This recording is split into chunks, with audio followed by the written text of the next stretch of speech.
Hey everybody, welcome to the briefing room on this Wednesday. I'm ABC's Devin Dwyer in Washington. Well, President Trump, in the midst of this firestorm over those racist tweets, is off to the campaign trail in North Carolina today. He leaves behind a hot debate on Capitol Hill over how to respond and what Democrats should do. Meanwhile, our Rachel Scott, down on the ground in North Carolina ahead of the president, finds his base isn't at all bothered.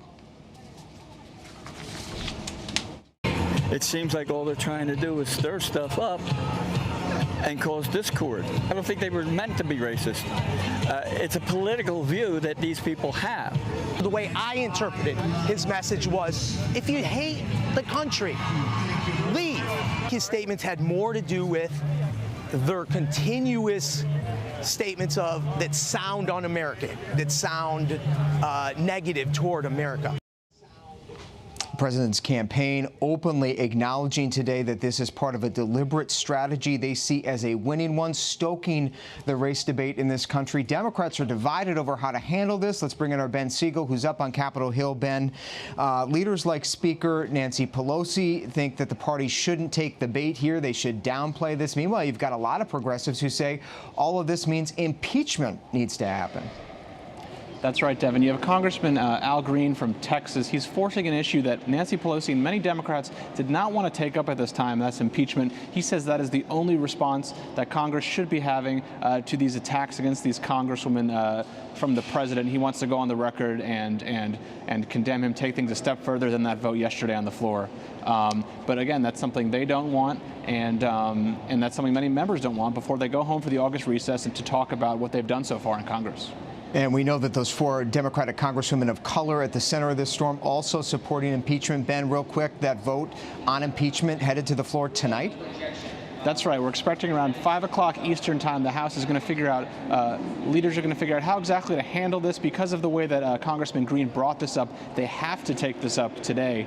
Of course, we're hearing leaders and Speaker Pelosi, they are not in favor of this. They're going to try to set up a vote to essentially what's called tabling this issue. That will be a vote on the floor to put this debate aside. We expect Republicans and most Democrats will vote for that, of course. Again, not a vote that Democrats wanted, but one that one of their colleagues is forcing. All right, Ben Siegel on Capitol Hill for us. Thanks so much, Ben. Meanwhile, as the debate rages on Capitol Hill, there's also a debate playing out outside of Washington over how offensive the president's tweets really are. And if you consider yourself a skeptic in that camp, consider this. The government's Equal Employment Opportunity Commission, the federal agency that enforces federal employment discrimination laws, actually has as part of its guidelines that go home back to where you came from is a potentially fireable offense. For more on this, I want to bring in a former general counsel, longest-serving general counsel of the government's Equal Employment Opportunity Commission, David Lopez. He's now a dean at the Rutgers University Law School in New Jersey. David, thanks so much for coming in. You know, in this debate, we've heard so much from people who say, go back to where you came from, doesn't say anything about race, literally, doesn't say anything about ethnicity, and yet there is a history in this country that this is a documented discriminatory phrase. Yes, I mean, the EEOC came up with some guidelines that talked about national origin discrimination, and this was one of the examples that was used as a comment that really in conjunction with other comments could create a hostile work environment.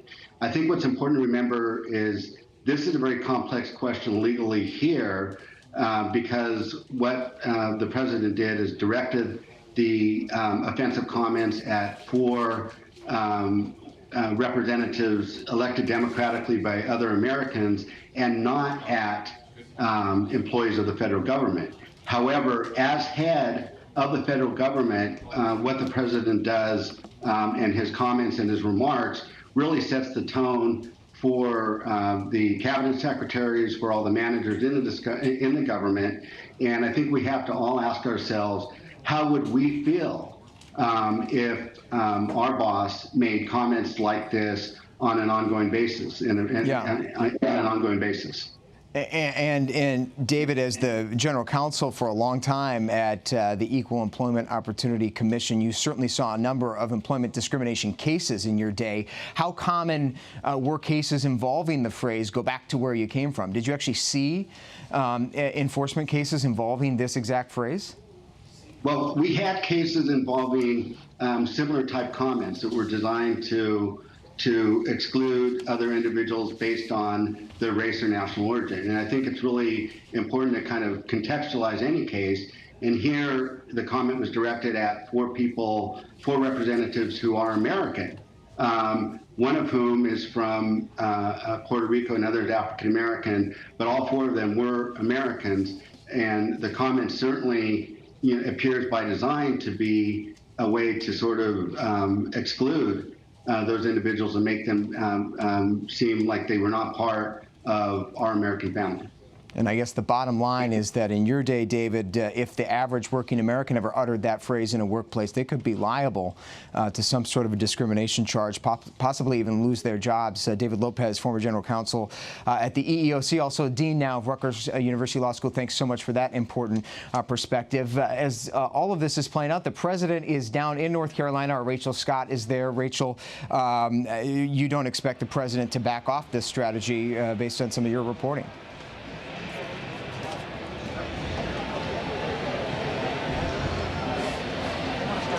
Looks like we don't have Rachel Scott, so we'll check back with her a little bit later on.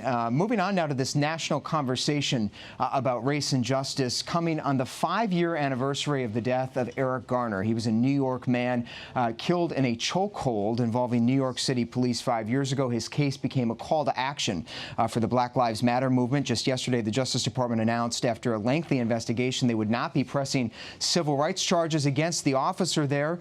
But what is the legacy from this case, and how have police agencies across the country responded? Our chief law enforcement reporter and our justice correspondent Pierre Thomas is here. Pierre, you have been following this case, many like it, for quite a long time. Do you think there's a positive legacy from the Garner case 5 years ago, that an impact has been made, a change has been made in some of these departments? Well, it's part of the ongoing conversation the country is having about how people of color are treated when they encounter police. This is a case the Justice Department obviously struggled with for 5 years, including under the Obama administration, as to how to resolve it. You had the U.S. Attorney's Office in New York basically come to the conclusion that the officer did not willfully commit a criminal act in terms of taking Garner's life. That was not his intent, was to kill the man. On the other hand, you had the Civil Rights Division at Main Justice apparently think that it was a prosecutable offense. But I think part of the conversation about these kind of cases deal with the fact that something that was pretty routine, the man was apparently illegally selling cigarettes on the streets of New York. How does that end with you dead? And it became an iconic case in the sense that it's caught on tape, and you hear the man utter, I think, 11 or 12 times, "I can't breathe. I can't breathe." And so that became a part of one of the first cases to really, explode this issue in terms of how people of color are treated when they interact with police, as opposed to their white counterparts. Just this week, we had a go ahead. Well, it's also changed a little bit, Pierre, how police themselves, right? I mean, there, at least in New York City, has been a push to more aggressively investigate these claims, even as the legal avenues and challenges play out, for at least internally, right? To look at the behavior of officers up front. I think the one thing that's happened in recent years is that most law enforcement agencies have come to the conclusion that transparency is a key. You see many more body cameras being deployed throughout the country, and police see that that can be to their advantage. If the police act appropriately, they can show the public, look, this person had a gun, they were acting menacing in a menacing way, this is why they were shot. But when there are bad apples, it allows them to say to their department, you don't want this person representing you. Look how they responded inappropriately to these situations. But the issue of race and police remains one of the troublesome issues in this country. Just this week, with a case that we were working on about a black man who also happened to be a deputy police sheriff in Ohio, who goes into an IRS building asking a question about taxes, apparently. And he's told, well, you have to leave because you have a sidearm. And he said department policy is that he's not supposed to take off his sidearm. That when he's on duty, he's supposed to keep it with him. And somehow the situation escalates to the point where he decides to leave, and then you see pop out in the video a security guard with his gun drawn. And standard. Well, still. Again, that's the question that's been raised in terms of why do these things, for men of color in particular, escalate to the point that they do? But a big push for transparency on both sides, and certainly, even though there are no charges, some changes have been made in some of these departments. Pierre Thomas, thanks for your perspective. Appreciate you. Well, this week on Capitol Hill, lawmakers held hearings on the growing number of women and girls behind bars in this country, including a growing number of pregnant women. They heard from a number of high-profile figures, including the author of Orange is the New Black. And our Serena Marshall is here because she caught up with her, Piper Kerman. Yeah, she was on Capitol Hill. And Devin, she seemed very optimistic that this is an issue that Congress can make headway on. In fact, prison reform is an issue that has bipartisan support, and the Trump administration has actually moved forward on with recent legislation. And they're up there making sure the unique needs of women are actually addressed in any further legislation. A privileged college graduate, a self-described WASP, and a first-time nonviolent offender arrested, imprisoned, and sent on a new career path. Millions watched her story on Netflix. I recently got out of federal prison, and I'm trying to get back on my feet. Now, this is my life. Piper Kerman's memoir about prison life for women, Orange is the New Black, adapted for TV and began a conversation about female justice in this country. When you look at the stories that those women carry, their life stories, you suddenly are like, wow, I went through something like that. I can understand how she feels. Since the 1980s, the number of females behind bars has skyrocketed, and nearly 2/3 of them mothers. Women are more likely than men to be incarcerated for nonviolent crimes. In total, they make up about 7% of the jailhouse population. The system was definitely built by and for men. And not for the majority of incarcerated women who suffer from pre-existing trauma, or for the mothers, often single parents whose children are frequently forced into the foster system. The white-collar criminal turned author telling lawmakers Tuesday it's not crime that is driving the increase in women behind bars, but mandatory minimum sentences. Missing my daughters grow up. That's what I was sentenced to. Cynthia Shank, the subject of an HBO documentary, The Sentence. Behind bars for a long mandatory minimum after being convicted of federal conspiracy charges related to crimes committed by her deceased ex-boyfriend. The real victim is the children that are left behind. You know, when I went away, my daughters were 4, 2, and 6 weeks old, and I was sentenced to 15 years in federal prison. So they grew up without me. Her family story helping to convince legislators to change the law for nonviolent convicts like her. Is adjourned. Favoring house arrest and ankle bracelet monitoring over breaking up families and imprisonment. And both women told me, Devin, that if it's one thing that they learned how to have in prison, it was how to keep the hope. And that's something they are taking with them as they talk to these legislators, saying that they feel that these lawmakers are going to address the unique needs of women. And in fact, many lawmakers were pointing to programs that were in their own states that were already taking on some of these needs. There's a real sense that they feel left out of this prison reform push that's been taking place these last few months. The Trump administration heralding this big overhaul of the criminal justice system. Not a lot of that program focused on the women behind bars. Not a lot focused on the women, and like we said in the piece, there are so many unique challenges.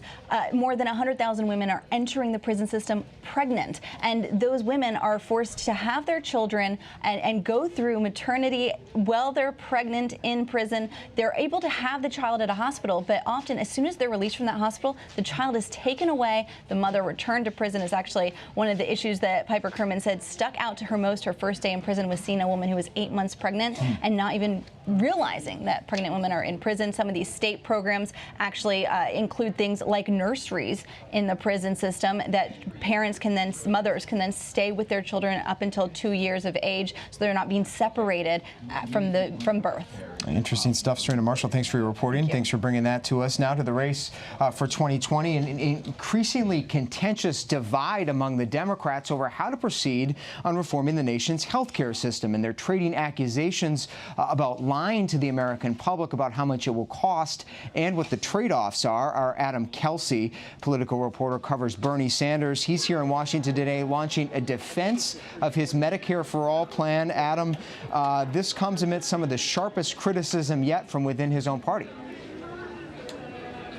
Yeah, not just criticisms, but from Sanders' perspective, he's trying to show American voters on the Democratic side of things that his plan is different from the rest of the campaigns who also claim that they are in favor of Medicare for all. We've seen some of his Senate colleagues like Cory Booker, Kirsten Gillibrand, Kamala Harris say at various times that they support a Medicare for all program, but really what they're talking about, at least in Booker and Harris's case, is more like a public option. Now, a public option, of course, is what former Vice President Joe Biden pitched earlier this week when he rolled out his his plan to expand the Affordable Care Act. So what we're seeing now in these past couple days is, like you said, healthcare coming kind of to the top of the heap as far as issues that the candidates are talking about. And so what we're expecting to see, Sanders talking about for the next couple of days and leading into the next presidential debate is why his Medicare for All plan is the one true plan that will eliminate private insurance, put everybody under the same policy, and basically level the playing field as far as healthcare coverage goes for all Americans.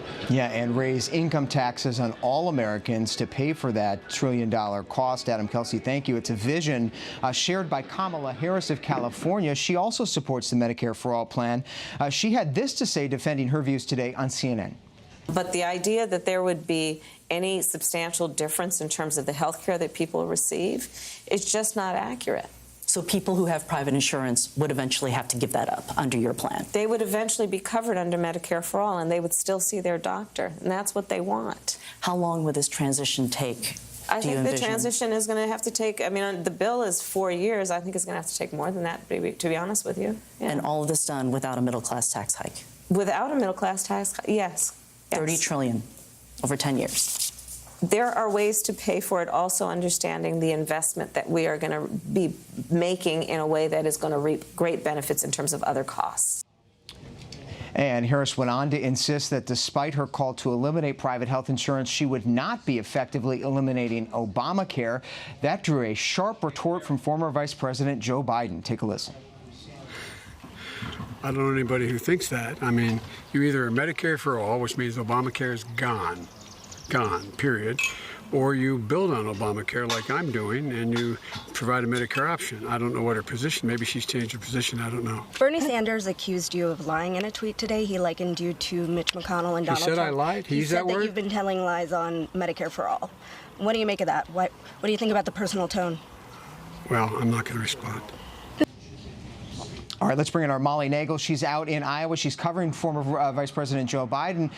Molly, Biden's basically advocating an Obamacare Plus proposal. Let's remind everybody this is basically keeping the private insurance companies here and insurance plans that millions of Americans are on, but adding a public option. He also would pay for it by closing some capital gains loopholes, raising income tax for wealthier Americans.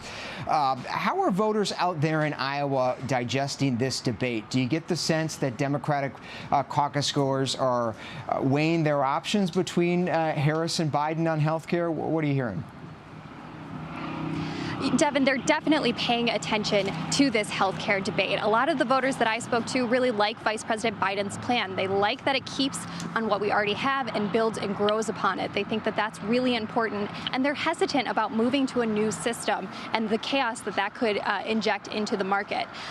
Overall, when I'm talking to voters at these Biden events, a lot of them are still shopping. They say they like the vice president, they like his plans, but Kamala Harris is another name that they often list as somebody that they're taking a look at. The four top names I'm hearing are Joe Biden, Kamala Harris, Pete Buttigieg, and Elizabeth Warren. So clearly an ideological divide there. But on health care, the consensus seems to be that they all agree keeping an Obamacare, expanded Obamacare plan is their top preference.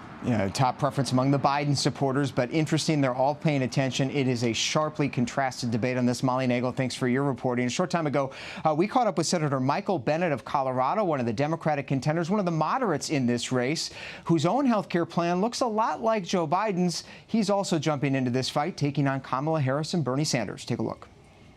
I think it's just incredibly important that we be very clear about what the plan is now, because it's going to be too late after we nominate somebody and we're in a general election with Donald Trump.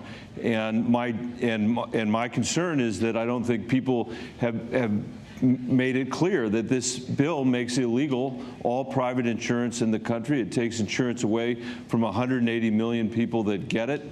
from their employer. It takes 20 million people's insurance who have Medicare for all, most of whom love it, and it takes away all the insurance that every union in America has negotiated for their membership. So I believe what we should be doing, we desperately need universal health care in this country, and I think the way to get there is with a public option like My Medicare X. I want to ask you about that. In America. Yeah, you've talked about building on Obamacare, giving something of a Medicare option to it. But Senator Harris, your colleague, insists yet again today that her Medicare for All plan does not eliminate Obamacare. It does not. Do you agree with that? That fair? If her plan is Bernie's plan, which she has endorsed, the legislation is very clear, and Bernie has been exceedingly clear and straightforward on this point, that it makes illegal all private insurance in the country except for what he calls cosmetic insurance, which is insurance for plastic surgery. That's all that's left. Now, she may have a plan that's not Bernie's Medicare for All plan, but like other people in this race, she's put her name on that plan. And what I don't want to have happen here is for the Democratic Party to surf over this cliff behind Bernie Sanders and behind this plan. That would be a tragedy for our party and for the country. And it's so unnecessary. This is a plan that he could not pass in Vermont. Actually, let's be specific about it. The politicians in Vermont passed a single-payer system, but once they got to the point of actually saying to the voters how they would have to fund it, the voters said, absolutely not. We're not going to raise our taxes that much. We're not going to triple the size of our state government that much. And you're confident that Medicare X, your proposal, a lot like Joe Biden's proposal, middle ground, is ripe for this moment? You think that is the solution right now people will buy into? It's not, for me, it's not an issue about having it be middle ground. My issue is that I think it will be very appealing to the vast majority of the American people who want to decide for their families whether they'd like to keep private insurance or be on a public option. And by the way, it does so without bankrupting the federal government. The Congressional Budget Office has said that it would actually score positively for the federal deficit, unlike Bernie's plan. And Senator Michael Bennet of Colorado, we're out of time, but I appreciate you, and we will continue to cover you on the campaign trail. Thanks for joining us, sir. Great. Thanks for having me. Thank you very much. Well, here in the briefing room, we have been introducing you to 18 to 39-year-olds from across the country who have been jumping into politics this year, hoping to make a difference in their community and shake up the political system. We're calling it a series, Millennials Who Run, and today we're introducing you to a 19-year-old from Newtown, Connecticut, J.T. Lewis, who just this week announced that he is running for state senate as a sophomore at UConn. He joins me now live. J.T., thanks for coming in. Your brother was one of those killed in the massacre at Newtown back in 2012. How did that experience influence your decision to get into politics? Yeah, so Jesse's actually known as a hero. So when the shooter shot out the glass front doors and started shooting in his classroom, there was a moment where the gun jammed. And in that interval, Jesse yelled for his classmates to run, and 9 of them did. And this is all documented in police reports and FBI reports. So he's actually credited with saving 9 lives. And, you know, I looked at his courage and I thought every single one of us has that type of courage inside of us. And we all need to do our best to make the world a better place. And so for me, what I can do right now to make the world a better place, or at least my state, is run for state senate. And it certainly takes courage to do just that. You'd be the first family member of a Newtown victim to run for office, which leads a lot of people to wonder, is gun violence prevention, is gun safety a key part of your campaign? Yeah, so I've had this question a lot. And, you know, the way I started, I really got involved in the school safety movement after Parkland, because I saw all these kids get up who had just lost, you know, friends and family, and they wanted to make a difference. And they got into the gun control debate. And, you know, that's something that happened here in Sandy Hook after the shooting at the elementary school, and that I lost my brother in. And nothing really got done on a national level. It's not something that happens overnight. This is a long process. What do you think needs to get done today? What was that? What do you think needs to get done to stem the mass killings? Yeah, no, we need mental health and school safety measures. And what I started advocating for very early on was armed guards in schools. Because at Sandy Hook, the shooter shot out the glass front doors and proceeded to kill kids right there. If there had been an armed guard to confront him, some sort of police officer in the school, I believe that my brother might be alive today and a lot of the kids. And finally, before I let you go, JT, you're also, as you alluded to there, a Republican. You support some of the positions of President Trump. It might surprise a lot of people because so many Americans your age have very unfavorable views of this president. What draws you to him? What do you say to your peers who find that detestable? First of all, I'd like to just say, as a Republican, so I'm in a very unique position right now. I'm someone who's lost a brother to gun violence, but I'm also running as a Republican. So I kind of have my foot in both camps here. And I think that when I'm state senator, I have this really great position to bring these parties together because we all have the same objective. We all want to see kids safe in school. We're coming at it from different angles. So in this unique position, I'm going to sit down with both groups. We all want the same thing. It just takes a little bit of talking, you know, and that communication is something we don't have anymore. And I think I'm positioned, especially as a state senator, to bring these groups together, and we're really going to get something done. And I'm 19 years old. I have a lot of learning, but I'm going to bring these groups together. We're going to. Yeah. You certainly have a lot of energy, a lot of enthusiasm, optimism. You would be one of the youngest elected officials in this country, J.T. Lewis of Newtown, Connecticut, running for state senate in Connecticut, part of our series, Millennials Who Run. Thanks for coming on, J.T. Appreciate you. Finally today, we're saying goodbye to a legend of the U.S. Supreme Court. Justice John Paul Stevens passed away last night, suffering from a stroke at the age of 99. He was the third longest serving U.S. justice in history, appointed by a Republican president, later going on to become an icon of the court's liberal wing. He led opposition to the death penalty, affirmation of abortion rights and affirmative action. And our legal analyst, Kate Shaw, who's been many times here on the briefing room, used to clerk for Justice Stevens, and we'll leave you today with some of her reflections on the late justice. He was just a joy to work for. All of his former clerks say that, if Justice Stevens left the Supreme Court to open a gas station one day, we would follow him and pump gas for him because he was just that spectacular to work for. What do you believe your legacy will be? Well, it's difficult to figure out, but I'd like people to think I was an honest judge and a good judge. Is there one decision you're most proud of? I really don't know the answer because there are a lot of them that I am quite proud of, and there are others I'm sure I could have done better on. All I can say is I did the best I could.